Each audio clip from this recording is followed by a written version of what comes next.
Hi, hello. So now today we are going to see on answer writing strategy video with respect to ethics and integrity paper, right? So as usual, we are going to compare two versions of answer. One version written by an aspirant and another version written by me, right? So you just carefully watch the video fully. There are many takeaways available for you. Besides answer writing, there are a few more points which you need to infer from this video. So please watch this video fully, carefully, right? Okay, fine. Now, see, I am going to take up one question from MAINS 2022 ethics question paper, right? So yeah, let us see the question and the answer written by an aspirant, right? Fine. Now I am reading out the question. The rules and regulations provided to all civil servants are the same, yet there is a difference in the performance. Positive-minded officers are able to interpret the rules and regulations in favor of the case and achieve success, whereas negative-minded officers are unable to achieve goals by interpreting the same rules. Discuss with illustrations. So you have to write the answer within 150 words and it carries 10 marks, right? Fine. Now I am going to read the answer written by an aspirant, right? Fine. So the first paragraph: laws, rules and regulations are at the heart of governance. Good governance, on the other hand, requires excellent legislations and effective and efficient implementation at its base. However, in spite of laws and rules being crafted intricately and with utmost care, the lack of wholehearted implementation act as barriers to the change that the law was enacted for, right? The second paragraph: the lacunae in implementation has various factors at play, and a major factor is the misinterpretation of such laws and rules, right? Misinterpretation to a greater extent is based on the implementation officers, right? Then positive-minded officers interpret the rules to its essence and implement the law to its fullest, so that the objective is achieved and vice versa. Then next paragraph: for instance, the recent usage of Prevention of SC/ST Atrocities Act 1989 by Kavita Ramu, an IAS officer of Tamil Nadu cadre, has brought Tamil Nadu in particular and India as a whole closer towards social justice. When the act has been in the law books for almost 3 decades, the initiative of such positive-minded officers is what is needed to direct social change, right? The next paragraph: the positive mindfulness of officers and individuals in general is chiseled by various factors such as the personal ethics of the individual, societal value system, attitude, etc. Officers that hold a higher moral compass as a guiding principle, socialized into a positive value system and hold positive attitudes, are able to act as agents of social change and progress. Full stop. Then the last concluding paragraph: Samuel Rutherford held lex rex, that is, law is king, though lex rex, however, change oriented the rules may be. Role of a positive minded government and service oriented officers are necessitated to fill the implementation lacunae and direct the nation towards social change, right? Fine. I have given the link comparing both the answers in PDF format in the description part. You can click the link and view the full answer. And see, there are major deficiencies or defects in this answer, right? So the first and foremost thing is, in the second paragraph he has mentioned misinterpretation of laws. Actually, this usage of word misinterpretation is not perfectly fit for this kind of answer in this particular question, because the demand of question is something else and the question is in no way concerned with the misinterpretation. If an officer is misinterpreting, then he is unfit to be an officer. So an officer cannot misinterpret. So a law is not meant for misinterpretation, and that is not the demand of the question also. That is one major deficient point, that is one major defect here. Then see in the example given, okay, he has given a good example. In fact, this was a current affair in the recent past, but he has not substantiated, because okay, Kavita Ramo IAS officer, that and all is okay. Positive minded, negative minded. Okay, Kavita Ramo is a positive minded IAS officer. She did a good job. But negative minded, okay, though you should not or you cannot mention any negative minded officer like that, at least there must be some linking to substantiate exactly as per the demand of the question. So that link is missing in giving the example, right? And another major point is, see, repeatedly at 2-3 places he has mentioned positive minded, positive attitude. See, this is again like a kind of amateurish thing. In each and every paragraph you mention positive minded officer, negative minded officer, positive attitude, negative attitude. Every time in each and every paragraph, why to mention, right? So that again shows a kind of amateurish thing, right? Fine. Fine. See, and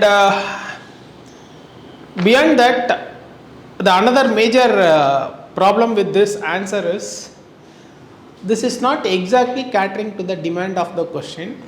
Okay, this is a very kind of generic thing, right? Fine. Now I will give you my version of answer for the same question, then you can compare, right? The rules and regulations provided to all civil servants are the same, yet there is a difference in the performance.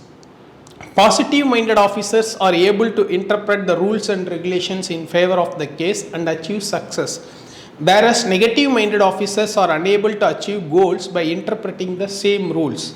Discuss with illustrations, right? Fine. Now I am reading my answer. Edmund Burke remarked that the lines separating right from wrong or good from evil are not like the fine lines of geometry. They are broad, deep, and permit exceptions. Hence, the officer on the spot alone is best equipped to decide how to achieve the objectives of the rules and regulations he or she is trying to implement, right? Fine. This is first paragraph.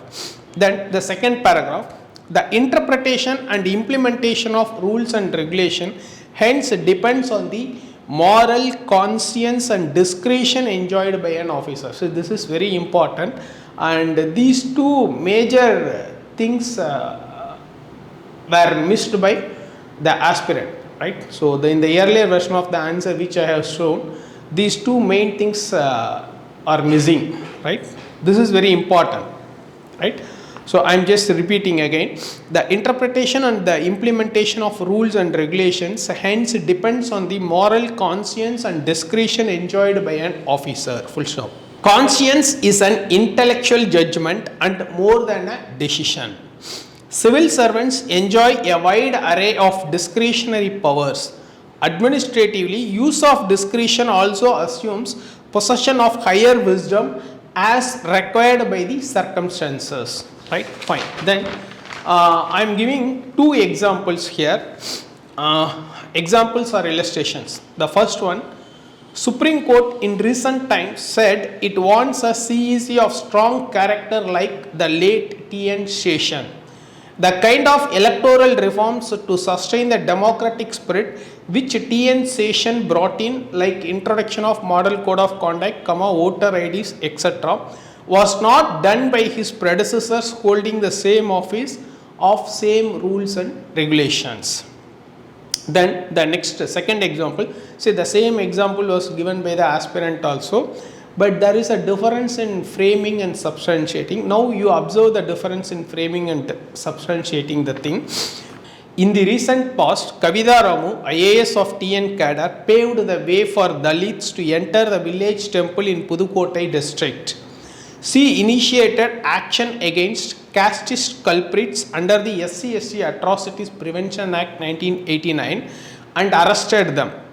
Inhumane casteist acts like adding human excreta into the water tank used by Dalits were existent in that area for ages. However, despite receiving representations from the disadvantaged sections, her predecessors failed to initiate needful action. Full stop. See, now I have given two examples. Now concluding. Teleological ethics says that we don't need standards to govern human action. The human intellect alone is capable of knowing and judging what is right and what is wrong. Right? Fine. See, the first version of answer was more a kind of generalist answer, right? See, you are studying a paper, a separate paper called Ethics and Integrity, and you are studying in the syllabus, it is given specifically contributions of moral thinkers and philosophers from India and around the world. So, you are studying many thinkers, many philosophers, their ethical principles. So, having studied all these things, when you write an answer, you should make a very specific statement using some thinkers as and when, wherever it is possible.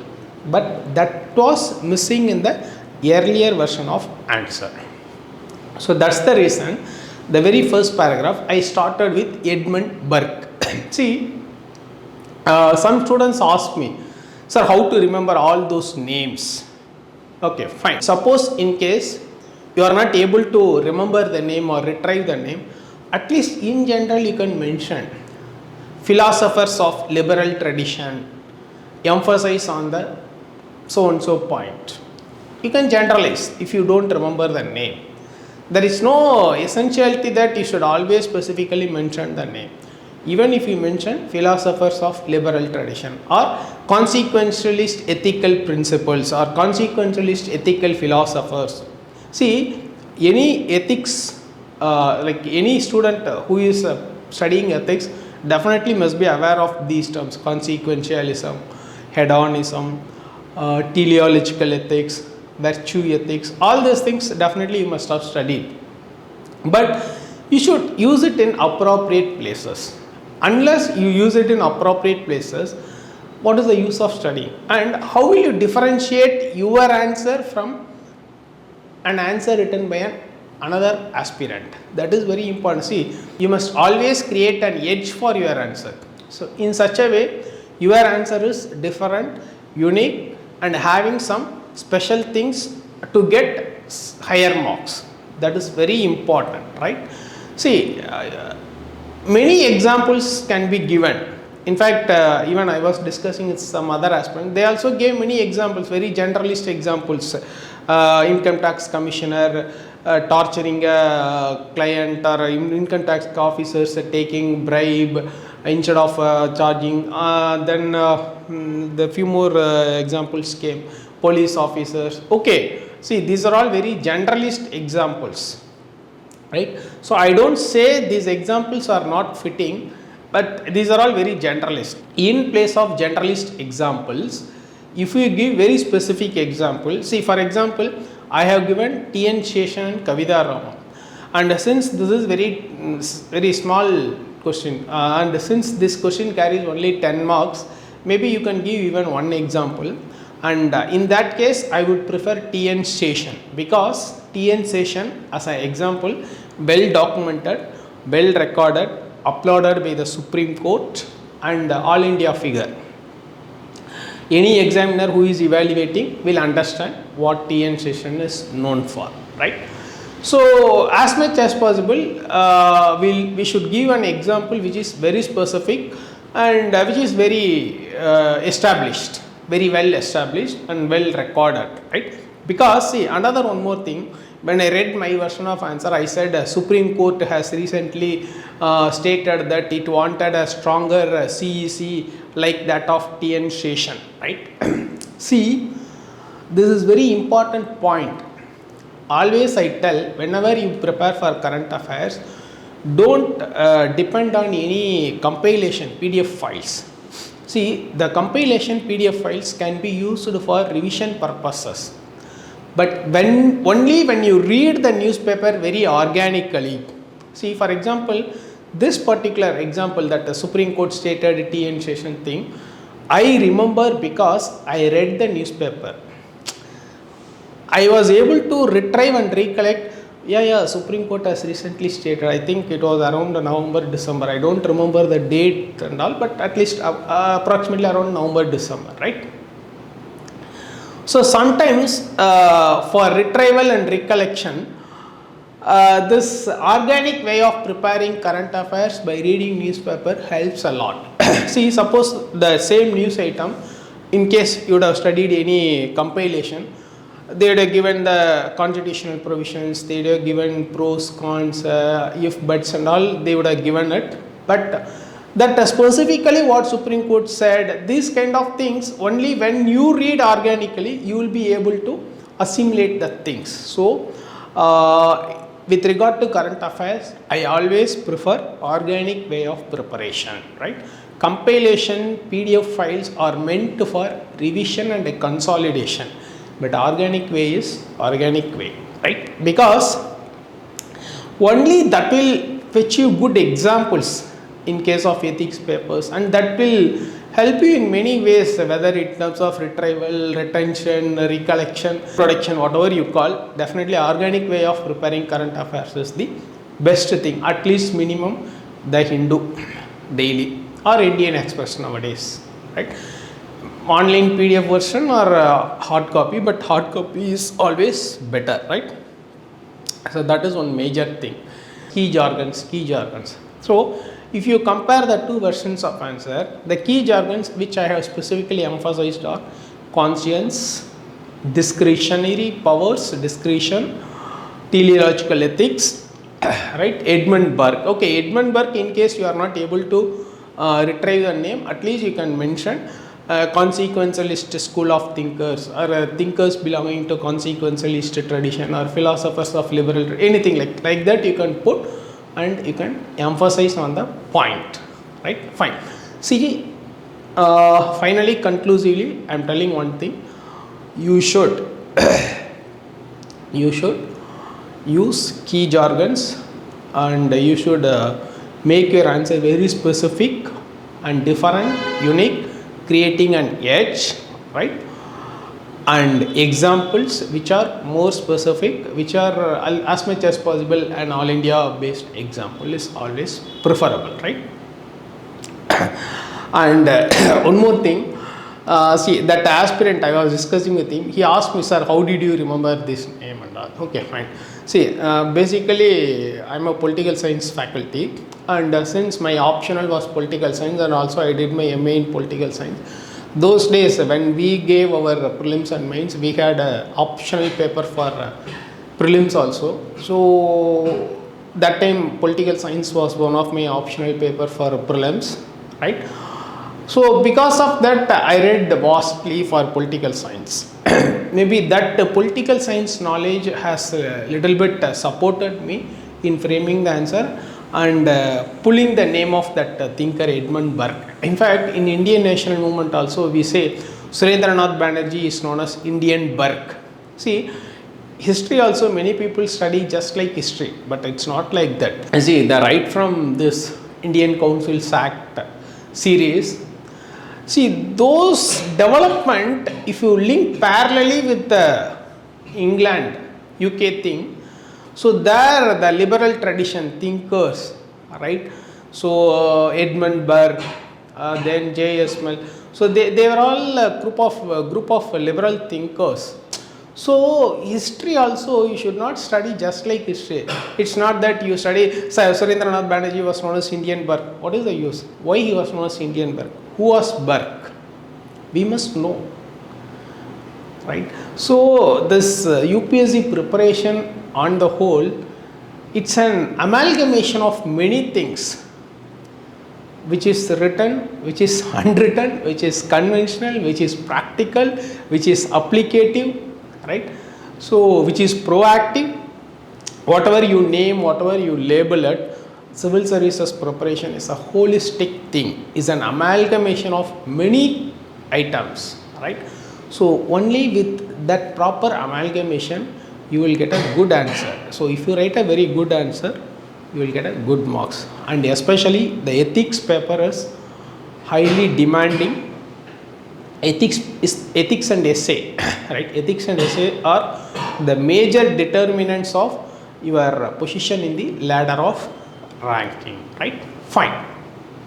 If you write a well-defined answer like this with proper examples, I am sure definitely you will get at least 140, 145. If you are lucky enough, good enough, you may get 150 also, right?